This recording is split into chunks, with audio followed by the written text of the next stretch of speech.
Ini bunuh diri itu tidak boleh, haram dalam agama. Dan ada babnya sendiri, nanti kita bahas, jangan terburu-buru. Apapun alasannya nggak boleh bunuh diri.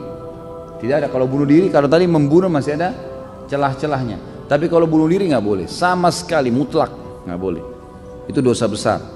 Alasannya apapun, apalagi kalau kena cinta. Apa cinta, mau bunuh diri gara-gara cinta? Saya gila kalau tidak nikah sama orang itu, akhirnya bunuh diri. Kenapa? Gila bener nanti. Memang cuma dia laki-laki, memang cuma dia perempuan, banyak, gitu kan?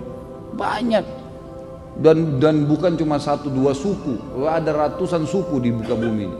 Ardunya, buminya Allah luas. Kenapa harus bunuh diri gara-gara cinta? Ini karena tidak ada punya iman ini. Imannya nggak ada. Ada memang hadis yang berbunyi, ruh seorang mukmin akan bergantung antara langit dan bumi kalau utangnya masih belum dilunasi. Itu memang benar. Tapi itu kalau utang, bukan masalah dia bunuh diri.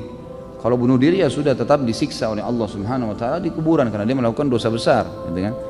Dan tidak ada namanya ruh gentayangan. Sudah kita jelaskan masalah ini.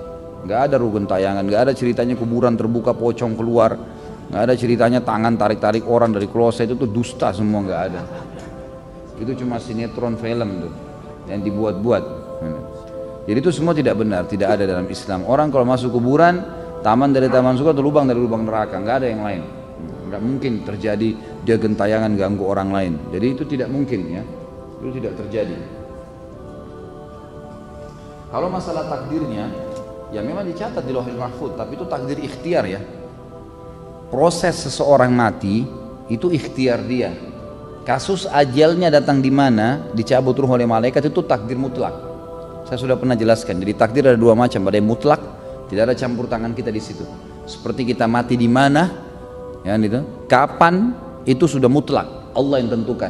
Mau di lautan kah, mau di rumah kah, mau lagi tidur kah, mau lagi makan kah, mau lagi jalan, pokoknya tiba ajal mati. Tapi prosesnya yang membawa orang pada kematian itu ikhtiar. Seperti orang ikut berperang untuk mati syahid. Jadi tadi orang tahu nih listrik kalau berbahaya dipegang sama dia, akhirnya dia mati, kan? Mengunjuk kekuatan, akhirnya mati. Nah ini berarti dia bunuh diri.